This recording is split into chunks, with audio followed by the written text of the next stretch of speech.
여러분 안녕하십니까, 진성호입니다.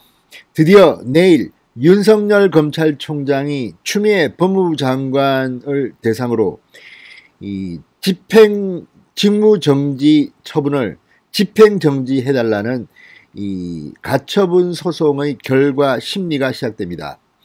자, 내일 오전 열리는 이 윤석열 총장의 재판, 이 재판을 담당할 조미연 판사가 직권남용 혐의로 검찰에 고발당한 사실이 밝혀졌습니다. 자, 윤석열 총장은 내일 심리에 정말 운명을 걸고 있습니다. 내일 서울행정법원이 심리하게 될 이 재판, 빠르면 내일 바로 그 결과가 나옵니다. 늦어도 모레까지는 나올 것으로 보입니다. 윤석열 총장이 이긴다면 윤석열 총장은 검찰총장직에 복귀하게 됩니다. 추미애 법무부 장관은 엄청난 타격과 함께 앞으로 징계라든지 본안 소송에서도 상당히 힘들게 될 가능성이 높습니다. 이 중요한 심리를 담당하게 될 조미연 부장판사, 직권남용으로 고발됐다니 무슨 일일까요? 그리고 이 피고발건은 윤석열 재판에는 어떤 영향을 주게 될까요? 상당히 중요한 문제일 수도 있습니다. 진성호의 직설 시작합니다. 방송에 앞서 아직 진성호 방송의 구독자가 아니신 분들은 붉은색 구독 버튼 눌러주십시오. 더 좋은 방송으로 보답하겠습니다. 자, 서울행정법원 행정사부 조미연 부장판사가 이달 초 직권남용 혐의로 검찰에 고발당한 사실이 오늘 밝혀졌습니다. 조선일보의 단독 보도였습니다.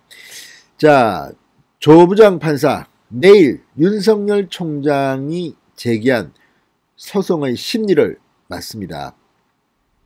추미애 장관을 상대로 직무집행정지 처분을 취소해달라고 낸 소송을 배당받은 판사입니다. 자, 조 부장판사에 의해 윤석열의 운명은 결정됩니다. 상당히 대한민국을 위해서도 중요한 판결이 될 겁니다. 그런데 이와 비슷한 직위해제 소송과 관련해서 이 조 판사가 당시 원고로부터 직권남용으로 검찰에 고발당했다는 사실이 드러났습니다. 행정법원 조금 뒤집혔습니다. 왜냐하면 판사를 상대로 판사의 판결이 문제가 있다, 직권을 남용해서 이 원고의 말을 들어주지 않았다는 취지로 고발을 한 경우는 글쎄요, 많은지 모르겠습니다. 제가 생각할 때는 아주 이례적인 일이고 행정법원도 상당히 충격을 받은 모습입니다.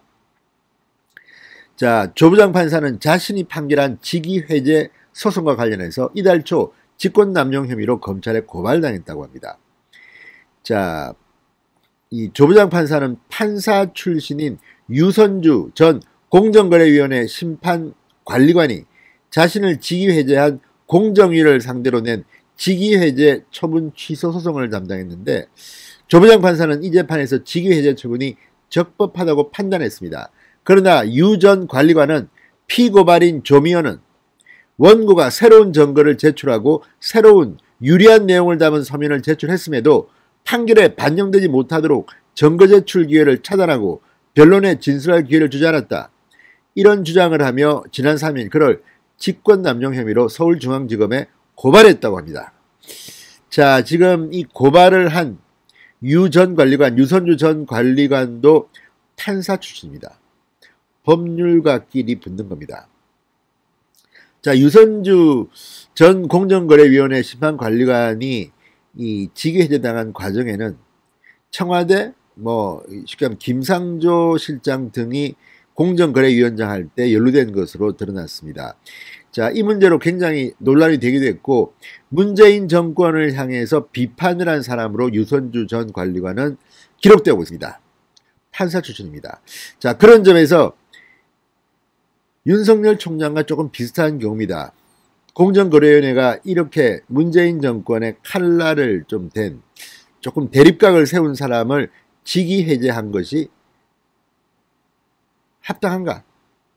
직위해준 처분이 적법한가의 문제인데, 이 유선주 전 관리관은 공정위가 부당했다고 소송을 냈고, 조 판사는 공정위 편을 들어주었습니다.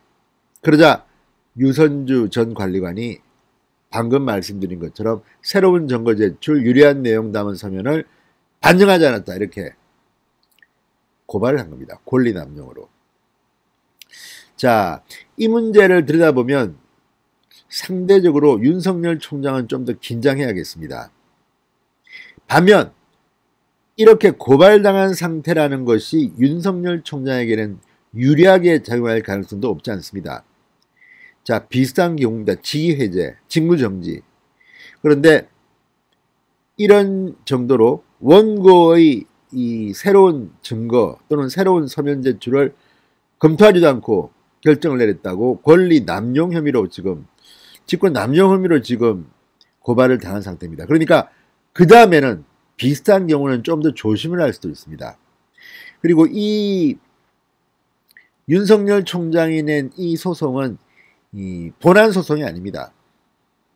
가처분 소송입니다.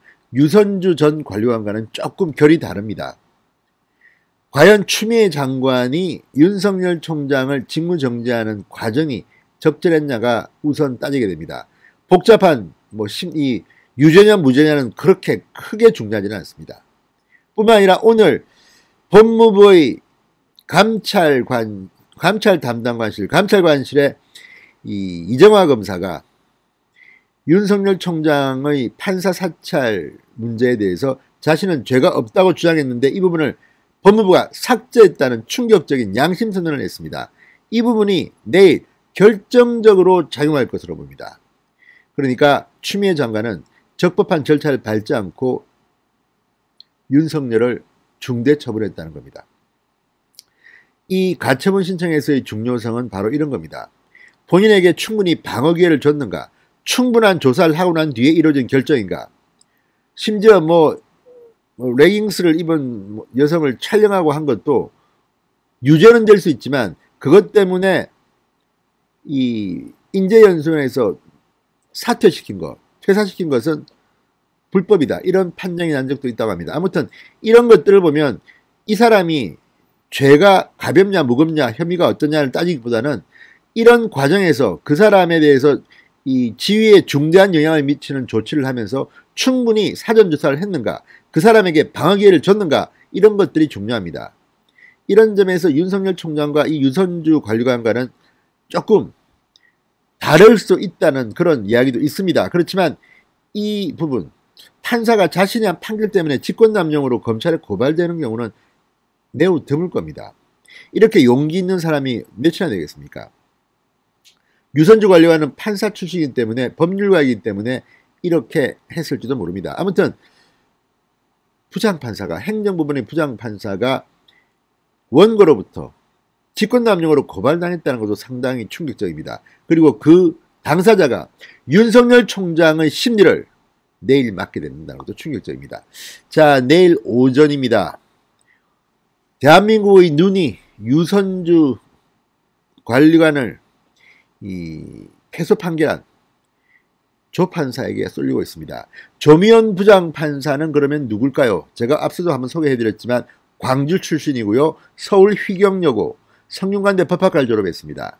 95년 37회 사법시험에 합격해서 1998년 광주지법 판사로 임관됐습니다. 그 뒤 수원지법, 서울중앙지법, 서울가정법원, 서울고법을 거쳐 지금 수원지법에서 근무한 뒤 2018년부터 서울행정법원에서 지금 심리를 맡고 있습니다.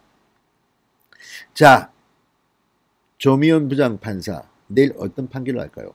사실 지금까지 드러난 이 조미연 판사의 성향을 봐서는 그렇게 자유우파 진영의 호의적인 사람 같지는 않습니다.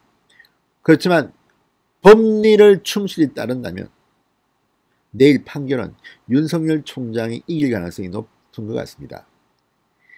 자, 한국경제가 현직 판사들 물어보니 한결같이 단정적으로 말하지는 않지만 이거는 가처분 소송이기 때문에 윤석열에게 유리할 것 같다는 그런 말을 했습니다.